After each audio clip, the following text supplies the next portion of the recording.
우리 교회 모든 분들이 참 귀하지만 우리 장로님들이 참 귀하십니다. 여러분들 장로님들을 위해서 담임 목사를 위해서 기도하는 것처럼 기도하셔야 됩니다. 그래서 저분들의 영성을 위해서 기도하고 사업을 위해서, 가정을 위해서.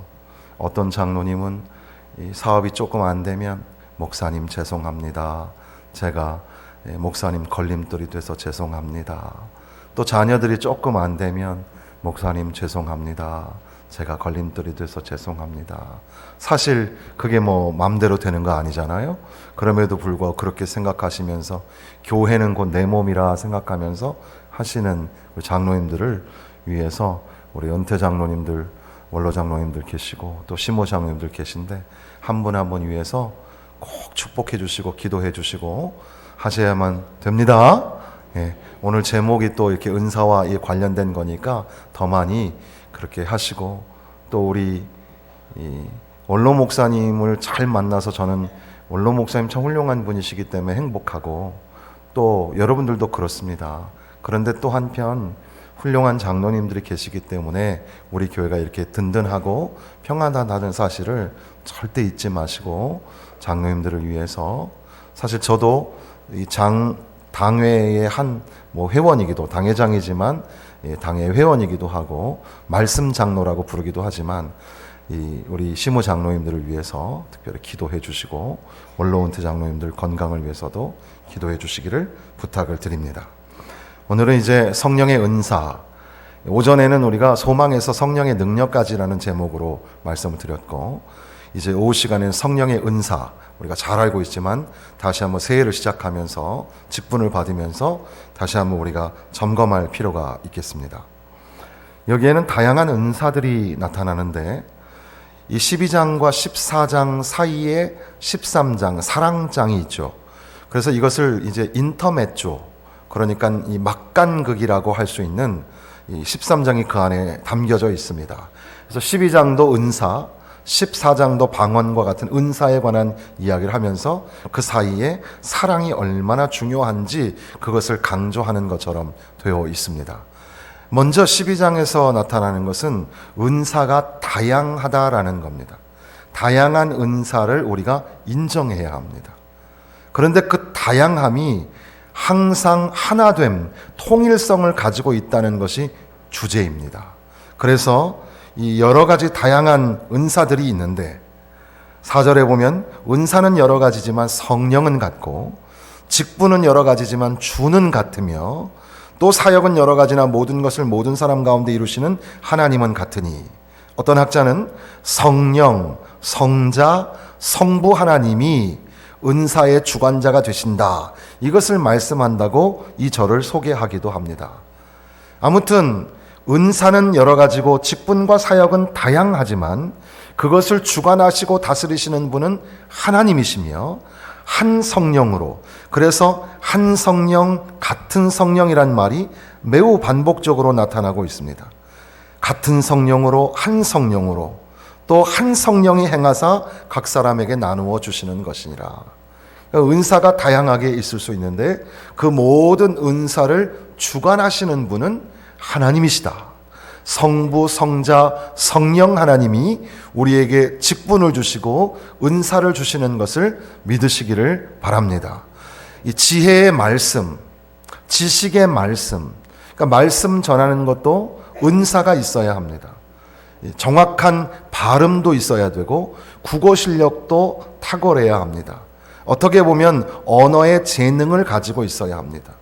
그러니까 목사가 여러 가지 성도들보다 앞서 있어야 될 이 도덕적인, 윤리적인, 또 거룩한 성품들이 요구사항이 정말 많잖아요. 거기다가 노래도 잘해야 되고 그림도 잘 그려야 되고 또 학벌도 좋아야 되고 얼굴도 잘생겨야 되고 등등. 그런데 그런 건 사실 신대원에서 배우는 게 아니거든요.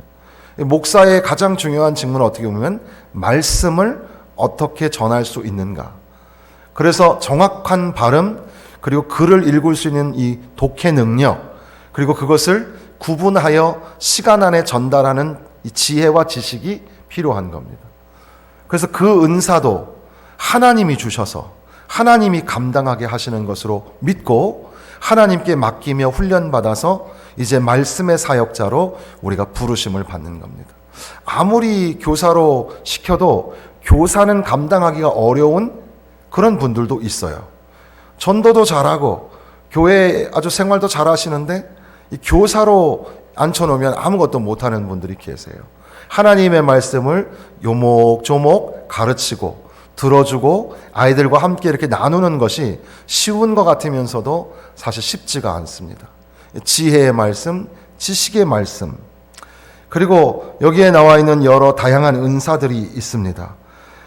어떤 사람에게는 지혜의 말씀, 어떤 사람에게는 지식의 말씀, 어떤 사람에게는 한 성령으로 병 고치는 은사를, 병 고치는 은사를 한번 생각해 보면 어떤 학자들은 예수님 당시에 예수님께서 병을 고치는 그 능력은 메시아의 오심을 강력하게 나타내는 것이기 때문에 그 이후로는 병 고침의 은사는 사라졌다.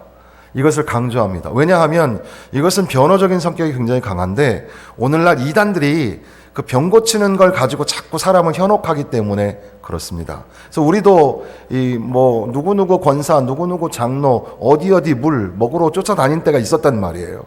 거기 거 먹고 안수 받으면 그러면 이제 병 낫는다고 생각을 했죠. 그리고 저도 청년들 데리고 예전에는 막 기도원 올라가서 맨 앞줄에 앉히고 앞줄이 은혜받는 자리야 막 강도상 옆에다 앉혀놓고 그 강사 목사님이 막 말도 안 되는 얘기를 하는데도 불구하고 아멘 하라 그러고 머리 안수해달라 그러고 막 머리도 밀고 그렇게 했는데 그게 이제 질서를 갖지 못하고 자꾸 위험한 상황으로 빠지니까 이제 그것을 단정하기 위해서 변호하기 위해서 하는데 한번 여러분 어떻게 생각하십니까? 병 고치는 은사가 오늘날 끝났을까요? 아니면 계속 지속이 될까요? 제 개인적인 생각엔 정답은 성경에 딱 나와 있는 건 아니지만 제가 성경을 해석하고 이해하는 바로는 오늘날에도 병 고치는 역사가 나타난다고 믿습니다. 예수님이 하셨던 그런 예수님의 독특하신 메시아 사역은 끝났지만 교회는 여전히 병원입니다. 그래서 교회는 병 고치는 곳이기도 해요. 그러나 의사나 이 세상의 그런 의학적인 그런 어떤 병이라기보다는 어떻게 보면 그거보다 더 큰 영역에서의 인간 전 영역에서의 병 고침이 바로 교회를 통하여 성령을 통하여 역사한다는 사실을 믿어야 합니다. 이걸 이제 정반대로 바꾸면 어떤 게 되냐면 정신과 의사가 가장 힘들어하는 환자가 어떤 환자냐면 정신 이상이 됐는데 그 사람이 교회에 들렀다 온 사람이 제일 힘듭니다. 그러니까 교회 가서 막 이상하게 안수받고 기도받고 그리고 정신과 병원에 온 사람은 정말 고치기가 어려워요. 그러니까 우리가 환자를 정확하게 판단해서 이 정신과 진단을 해서 고쳐야 될 부분과 또는 이 영적으로 문제가 생겨서 악령이 씌었거나 또는 뭐 사단이 누르고 있거나 그런 것들을 우리가 분별하는 그런 것들이 사실 필요하기는 합니다. 근데 이게 뭐 정확하게 우리가 알 수 없으니까 전문가에게 조언을 듣고 그런 의미에서 목사님의 의견을 여러분들이 잘 들으셔야 합니다. 그래서 목사님이 그냥 병원에 가세요 그러면 병원에 빨리 데리고 가는 게 좋고 목사님에게 기도받고 기도받을 때는 어떻게 해요? 나을 줄로 믿으면서 기도받으셔야 됩니다. 그래서 그렇게 해서 저도 역시 담임 목사니까 우리 교회 성도들에 한해서는 제가 안수기도를 해줘야 할 의무가 있습니다. 사실 아무나 막 안수기도를 해줘서는 안 됩니다. 조심해서 해야 되지만 그럼에도 불구하고 병고침의 은사가 성경에도 기록되어 있고 장로들을 청하여 기도할 것이요. 그래서 우리 권사님들이나 장로님들이 환자들에게 신방 가서 해줘야 될 것은 주여 고쳐주옵소서, 회복시켜 주옵소서. 그렇게 우리가 기도할 때 이 병이 고침을 받고 회복되고 건강하게 되고 호전되고 때로는 암이 있다가 사라지기도 하고 우리 인간의 몸이 참 신기하죠. 하나님이 역사하시면 불가능한 것도 가능하게 되는 줄로 믿습니다. 우리가 믿음으로 기도하면 기도는 기적을 낳습니다. 그러니까 기도하면서 이 기적의 역사를 사모하지 않는다면 우리의 기도가 공허한 메아리가 될 수밖에 없습니다. 이렇게 최첨단 21세기 시대에 그런 게 가능할까요? 만약에 그렇다면 우리의 신앙이라는 것이 너무나 초라하고 너무나 연약하죠. 기도가 신비요. 이 기도야말로 우리 기독교 이 신앙 이 삶의 모습에서 가장 신비하고 아름다운 것이 기도입니다. 올 한 해는 기도 많이 하세요.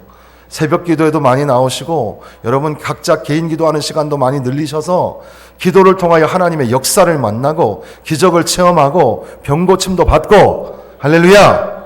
예. 그런 은사가 우리 가운데 있으면 좋겠습니다. 그런데 또한 이제 여기에 보면은 어떤 사람에게는 능력, 어떤 사람에게는 예언, 어떤 사람이 영들 분별하는 것, 그리고 각종 방언을 말함, 그리고 방언을 통역하는 것. 이제 뒷부분에 가면 14장에는 방언을 인식할 수 있느냐, 인식할 수 없느냐의 문제로 또 다시 이제 진지하게 논의를 합니다. 그러면 여기에 나오는 방언은 뭘까요? 방언은 사도행전 2장에 보면은 방언이 있는데 그 방언을 막 했을 때 이 외국에서 온 사람들이 자기네 나라 말로 알아들었단 말이에요.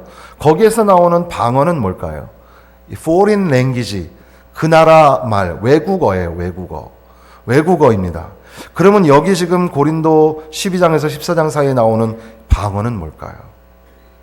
이것도 외국어일까요? 그게 아닐 가능성이 많습니다. 여기에 보여지는 분위기로 봐서는 신비한 언어로 하나님과 통하는 대화로서의 방언의 은사가 있었다는 겁니다. 그러니까 오늘날도 방언을 하시는 분들이 계신데 이것은 하나님과 신비하고 깊은 그런 이 소통을 하기 위해서 방언의 은사가 있는 겁니다. 그래서 방언의 은사의 그 요지가 뭐냐 하면 뜨거움과 갈급함이 있어서 그것이 우리가 읽고 있는 이 차분하게 말하는 문장으로 이 정리가 안 되는 신비한 언어로 이렇게 말을 하게 되고 그것을 하나님에게 막 드리는 거죠. 그리고 하나님께서 그에게 이 성령으로 강권적으로 역사하셔서 막 방언으로 기도하게끔 역사하시는 겁니다. 그래서 인위적으로 방언이 되는 게 아니에요. 옛날에는 방언도 연습시켰어요. 따라해보세요. 랄랄라. 랄랄랄랄랄라 이렇게 해가지고 방언하는 거라고 따따따 이거 방언시켜 따따따 시키고 그랬단 말이에요. 그래서 어떤 교단에서는 방언을 못하면 사람 취급을 못 받는 겁니다. 그런데 방언은 참 신비한 은사고 하나님이 주신 축복의 선물이지만 그러나 그것이 14장에 가면 인식이 되어지지 않으면 차라리 교회에서 5마디 네가 깨우친 바의 말을 하는 것이 방언으로 1만 마디를 하는 것보다 더 유익하다고 말씀을 하십니다. 그러니까 은사가 우리에게 유익이 될 수도 있고 그렇지 않을 수도 있다는 것을 강조하는데 아무튼 방언의 은사가 있다는 사실입니다. 그리고 이 예언함의 은사 이런 것들은 어떻게 보면 오늘날 시대에는 이 예언의 은사가 종결되었다고 보는 것이 맞는데 왜냐하면 성경 66권이 정경으로 끝났기 때문에 하나님께서 인류를 향하여 하시는 예언의 말씀은 성경에 이미 기록하셨기 때문에 그 이상의 다른 예언을 주실 리가 없다는 거에 모든 개혁신학자들은 동의를 하게 됩니다. 만약의 경우에 개인적으로 신비한 어떤 그런 이 일들을 미래적인 예언을 할 수도 있을 겁니다. 그럴 때에는 하나님이 개인에게 예언의 역사를 주시기도 하겠죠. 그것이 때로는 꿈이기도 하고 환상이기도 하고 어떤 분들은 꿈을 잘 꾼다면서요. 그게 희한하다면서요. 근데 세상에서 말하는 돼지꿈, 똥꿈 이런 거 있잖아요. 그런 게 아니라 이상하게 이렇게 좋은 일이 생길 것 같을 때, 교회가 좋은 일이 생길 것 같을 때 막 이렇게 교회 앞마당이 쫙 보인다든지 그런 꿈을 꾸기도 한다고 해요. 저도 어떻게 잘못 들어가가지고 상담학을 들어가서 유흥의 심리학을 한 학기 동안 배우는데 내내 꿈만 공부하는 겁니다. 꿈. 돌아가시는 분의 꿈을 계속 해석하면서 그것만 연구하는 걸 했었는데 꿈이라는 게 참 신기하기도 합니다. 근데 우리에게 개인적으로 그런 은사가 있을 수 있지만 그러나 교회적으로 예언의 은사는 무엇으로 바뀌었을까요? 그것은 강단에서 말씀 선포로 바뀌게 됩니다. 그래서 이 말씀 선포는 과거의 일의 기념이기도 하고 미래의 일의 준비이기도 합니다. 그것을 가지고 오늘을 사는 말씀으로 은혜의, 때를 따라 돕는 은혜의 말씀을 우리에게 허락하여 주시는 겁니다. 드리고 싶은 요지는 이런 겁니다. 이렇게 나와 있는 11절까지의 말씀, 그리고 뒤에 보면 28절에 보면 하나님이 교회 중에 몇을 세우셨으니 사도요, 교사요, 선지자요, 능력 행하는 자요, 병 고치는 은사요, 돕는 것과 다스리는 것과 방언 등등의 은사가 또 나와요. 이 모든 은사를 통해서 먼저 알아야 될 것은 은사가 다양하다는 사실입니다. 우리 모두가 다 다양한 은사를 가지고 있습니다. 커다란 항공모함과도 같은데 항공모함 안에는 전투기들이 있고 이 헬기들도 있습니다. 그래서 이것들이 이 공격용으로 날아가기도 하고 관측용으로 날아가는 공군력도 있고, 이 이 배를 돌리기 위해서 이 밑에서는 계속해서 그 배를 움직이는 기관사들이 다 있습니다. 이 조타수가 있어야 하고 그 항공 활주로를 청소해야 되는 그런 사람도 있고, 저도 공군을 나왔는데 공군 부대 중에 어떤 부대가 있냐면 주머니, 노란 조끼를 입고 주머니에다가 이 콩알탄이라고 이 폭죽 같은 거를 가지고 주머니에 넣고 다니면서 가다가 괜히 폭죽 불 붙여가지고 터뜨리고, 폭죽 불 붙여 터뜨리고, 이게 걔네들의 임무예요. 왜 그걸 하냐 하면 새들이 비행기 엔진에 들어가면 큰일 나거든요. 그래서 그 새들을 쫓는 부대, 적군을 무찌르는 게 아니라 새들을 무찌르는 부대, 이런 부대가 있어요. 각자가 다 다양한 그런 큰 항공모함을 움직이기 위해서 각자가 다양한 그런 은사와 직무가 있는 것처럼 교회 안에도 다양한 직무와 다양한 은사가 우리에게 주어졌다는 사실입니다. 그런데 이 다양한 은사가 한 성령, 한 주, 한 하나님을 통해서 우리에게 주어지게 되었다는 겁니다. 그러니까 다양하게 직무를 받았음에도 불구하고 너는 어디 파야, 너는 어디 파야 할 수 없는 것이 한 하나님이 주셨으며 한 성령이 주셨으며 한 주의 이름으로 우리가 귀한 사명을 받게 되었다는 겁니다. 교회에서 직분을 이렇게 발표하고 할 때에는 이게 누락도 있고 실수도 있고 부족함이 있어서 이게 수정의 시간이 필요합니다. 그래서 수첩이 나가기 전에 이렇게 한번 우리가 이게 조직표를 한번 쫙 풀어서 보여드리고, 여기서 또 수정할 게 있으면 또 이렇게 논의를 거쳐서 수정을 하게 되고, 그런 과정을 겪게 됩니다. 그러나 이렇게 인간의 실수가 우리 가운데 있지만, 그러나 우리가 받는 이 직무, 우리가 받는 이 직분은 하나님이 주시는 것을 우리가 잊지 말아야 합니다. 여러분이 장로가 되고 권사가 되고 집사가 된 것 누가 주신 거예요? 하나님이 주신 겁니다. 하나님이 주신 것을 절대 잊지 말아야 합니다. 또한 우리가 가지고 있는 여러 가지 봉사의 직무, 여전도회, 남전도회, 회장으로부터 임원들 등등 여러 가지 사역들을 감당할 때에도 이것을 그저 할 사람이 없어서 내가 맡은 것처럼 그렇게 씁쓸하게 그 자리를 채워가려고 하지 마시고, 하나님이 나에게 주신, 하나님이 나를 세우신 은사여 직무인 것을 믿고 그것을 충성되이 감당할 때 하나님이 여러분들에게 복 주시고 은혜 주실 줄로 믿습니다. 이제 이 12장에서는 유익이라는 단어가 7절에 보면 각 사람에게 성령을 나타내심은 유익하게 하려 하심이라. 유익하게 하기 위해서 우리에게 은사를 주셨습니다. 그런데 이것이 조금 더 나아가서 14장으로 가면 덕을 세우기 위하여 은사가 존재한다고 강조합니다. 14장 3절에 보면 그러나 예언하는 자는 사람에게 말하여 덕을 세우며 권면하며 위로하는 것이요, 방언을 말하는 자는 자기의 덕을 세우고 예언하는 자는 교회의 덕을 세우나니 나는 너희가 다 방언 말하기를 원하나 특별히 예언하기를 원하노라. 만일 방언을 말하는 자가 통역하여 교회에 덕을 세우지 아니하면 예언하는 자만 못하니라. 이것은 앞으로도 계속해서 덕을 세우다라는 말이 나옵니다. 그리고 나아가서 이 덕은 이제 질서라는 말로 바뀌어지게 됩니다. 이 14장 26절을 가면 모든 것을 덕을 세우기 위하여 하라라고 하면서 그 다음부터는 누구는 이제 하고 그 다음에는 누가 하고 그 다음에는 누가 하고 둘이 하고 셋이 하고 이렇게 말을 하죠. 그러고 나서 14장 33절에 보면 같이 읽어보겠습니다. 하나님은 무질서의 하나님이 아니시오 오직 화평의 하나님이시니라. 그래서 당시의 문화를 가지고 뭐라고 말하냐면 모든 성도가 교회에서 그렇게 하는 것 같이 여자는 교회에서 잠잠하라. 이것은 오늘날 남녀 차별의 이야기로 들으시면 안 되고 당시의 문화를 반영한 겁니다. 그래서 그 문화 속에서 교회 안에서 떠들지 마라, 잠잠해라 이렇게 말씀하시는 겁니다. 무슨 의견이 있으시면 조용히 얘기하셔야 됩니다. 조용히 말씀하시고 그것을 충분히 알아들을 수 있도록 이야기하고, 그렇게 하면 또 다시 새로운 길이 열리게 되고 또 다시 수정하고 고치게 됩니다. 그러니까 우리가 자꾸 예언을 가졌다, 방언을 가졌다, 은사를 가졌다 자꾸 너나 할 것 없이 소리를 내면 교회는 무질서가 되죠. 무질서의 하나님이 아니라 질서의 하나님, 화평의 하나님이라고 말씀하시는 겁니다. 14장 맨 마지막 40절 다 같이 읽겠습니다.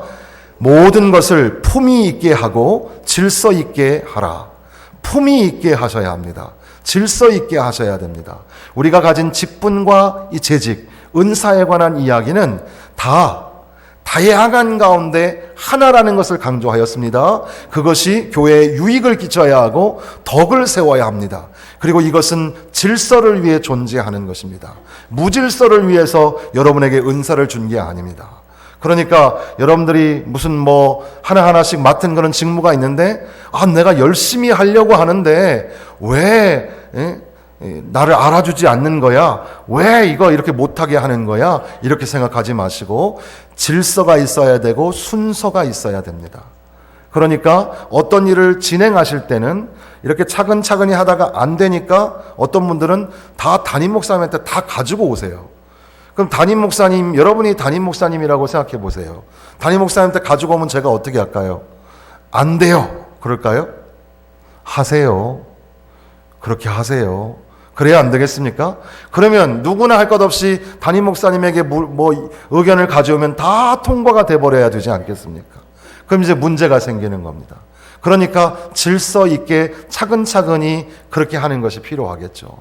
그리고 우리가 뭔가 좋은 아이디어가 있어도 물어서 이런 거 해도 될까요? 묻고, 그래서 이제 허락을 받고 이제 위에서부터 차근차근히, 그래서 당회가 높은 기관이라기보다는 질서를 만들기 위한 결의기관이니까 그렇게 위원장 장로님들을 통해서 의견을 듣고, 이게 충분히 당회에서 장로님이 말씀하신 거기 때문에 별 문제가 없다 이렇게 될 때 진행이 되면 한 장 한 장 넘어가는 순서가 편안하게 되는데, 거꾸로 일을 시작하기 시작하면 이제 질서가 생기질 않는 거죠.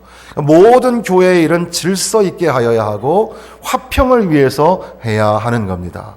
교사로, 성가대원으로, 또 구역장으로, 남녀 전도회 기관장으로 여러분들이 등등 섬길 때, 그때 여러분들이 교회의 질서를 허물고 있다면 여러분은 지금 은사를 잘못 받고 계시는 겁니다. 모든 은사는 질서를 위하여, 화평을 위하여 분쟁하지 않도록 우리에게 주신 사실입니다. 그러면서 우리가 잘 알고 있는 13장을 기억해야 합니다. 이 다양한 은사, 그거보다 더 큰 은사를 사모하라고 12장 31절에 말씀하셨죠. 더 큰 은사를 사모하라. 내가 또한 가장 좋은 길을 너희에게 보이리라. 그러면서 사랑 없으면 소리나는 울리는 꽹과리 되고, 사랑 없으면 아무것도 아니고, 사랑 없으면 아무 유익이 없느니라. 사랑은 오래 참고, 사랑은 온유하며, 사랑은 시기하지 않으며, 사랑은 자랑하지 아니하며, 교만하지 아니하며, 무례히 행치 아니하며, 자기의 유익을 구하지 아니하며, 성내지 아니하며, 악한 것을 생각하지 아니하며, 불의를 기뻐하지 아니하며, 진리와 함께 기뻐하고, 모든 것을 참으며, 모든 것을 믿으며, 모든 것을 바라며, 모든 것을 견디느니라. 이게 사랑입니다. 우리가 각자 사랑에 대해 주제가 다 있지만, 그러나 성경이 우리에게 가르쳐주시는 바로 이 사랑이 없으면 아무 것이 아닙니다. 사랑이 없으면 빈 꽹과리 소리와 같습니다. 사랑이 없으면 아무 유익이 없습니다. 우리 모든 은사의 다양성, 그리고 그 안에 있는 통일성, 그리고 그것이 교회의 덕과 질서와 유익을 위해 존재하는데, 이 모든 것들이 다 사랑으로 감당해야 하는 겁니다. 그러니까 목사도, 장로도, 사랑으로 감당해야 합니다. 사랑이 있어야 합니다. 교사도 성가대원들 찬양팀도 사랑이 있어야 합니다. 남녀 전도회로 또 방송실에서 꽃꽂이 안내 주방 주차에 이르기까지 모든 봉사에는 다 사랑이 있어야 합니다. 사랑으로 우리가 빛과 소금에 관한 말씀을 들었습니다. 기억나시죠? 유니슨이라는 그런 가수의 아카펠라 곡 중에 맛 잃은 소금이라는 노래가 있어요. 나중에 한번 들어보시면 재미있으실 텐데 그 가사를 제가 한번 읽어드릴게요. 드라마 끝까지 보다 지각 예배, 스포츠 중계 보러 일찍 귀가, 다음 주는 바캉스를 떠나오니 오주여 해변으로 임하소서. 장로님의 기도 때는 낮잠 보충, 목사님의 설교 때는 설교 비판. 하지만 축복은 받아야지. 아멘 끝나자마자 서둘러 퇴장. 2절 성가대가 노래하면 실력 평가. 안 가져온 헌금 찾아 뒤적뒤적. 밥 먹을 땐 누가 볼까 눈만 껌뻑. 술 마시고 담배 필 땐 무신론자. 목사님이 몰라준다 투털투털. 보기 싫은 사람 있어 교회 바꿔. 그래도 헌금은 꼬박꼬박. 왜냐 봉사하면 그 대가로 복받을 테니. 후렴입니다. 내가 믿기 편한 방식으로 자기를 위한 예수님을 만들어내고 마음에 드는 말씀 골라 자기에게 이롭도록 해석하지. 내가 믿기 편한 방식으로 나를 위한 예수님을 만들어내니 십자가에 못 박히신 예수님은 없네. 세상의 소금이 되어 썩지 않아야 하건대 이처럼 맛을 잃은 소금이 되었으니 주여 맛을 잃은 소금처럼 버림받아 던지울까 두렵사오니 이 제자도 주님 앞에 모든 것을 회개하고 자복합니다.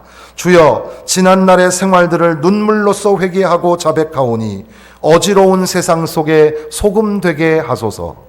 이 노래 가사인데 참 현대인을 향한 비판이 담겨져 있습니다.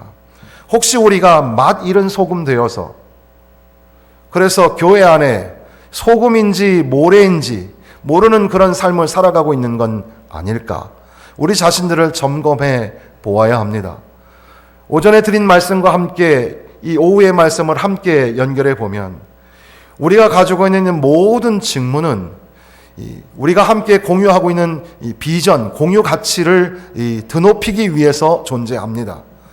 우리가 주님의 제자가 되어서 인격과 성품이 변하고 그래서 모두가 함께 모여서 한 마음으로 하나님 앞에 예배하기 위하여 우리의 직분이 존재하고 또한 한 영혼이라도 죽게 돌아오게 하기 위하여 새 생명을 낳게 하기 위하여 우리의 직분이 존재한다는 것을 절대 잊지 말아야 합니다.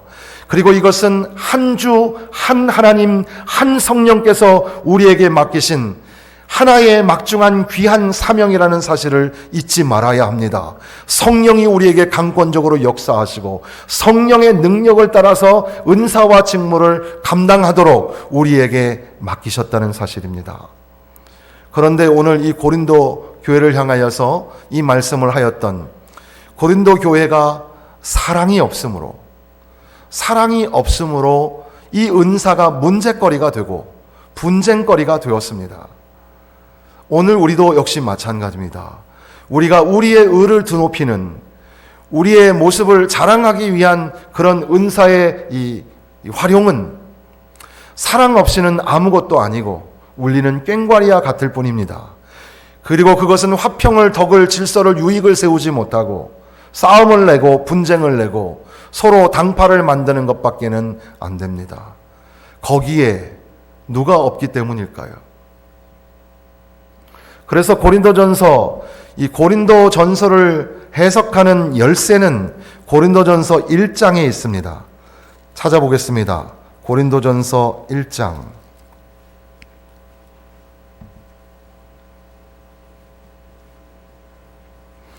고린도전서 1장 18절이 고린도전서의 모든 장을 이제 지배하는, 어떻게 보면 고린도 교회가 가지고 있는 다양한 분쟁을 해결하는 열쇠가 바로 고린도전서 1장 18절입니다. 다 같이 읽겠습니다. 십자가의 도가 멸망하는 자들에게는 미련한 것이요 구원을 받는 우리에게는 하나님의 능력이라. 십자가가 중요합니다. 그래서 이 바울 사도는 십자가 아니고는 2장 2절에 보면 내가 너희 중에서 예수 그리스도와 그 외에 십자가에 못 박히신 것 외에는 아무것도 알지 아니하기로 작정하였습니다. 우리의 직무, 우리의 직분, 우리의 은사, 그 기초와 바탕에 예수의 십자가가 있는 겁니다. 예수님 십자가 때문에 내가 충성하고 예수님의 십자가를 바라보면서 감당하는 겁니다. 도저히 내 힘으로 감당이 안 돼도 예수 십자가 바라보며 감당하는 겁니다. 나에게 걸맞는 것, 나에게 꼭 맞는 것 안 주신 것 같아도 하나님이 나에게 주신 그 은사에 감사하며 그 직분에 감사하며 예수 십자가 바라보며 믿음으로 인내하고 참으며 감당해야 합니다.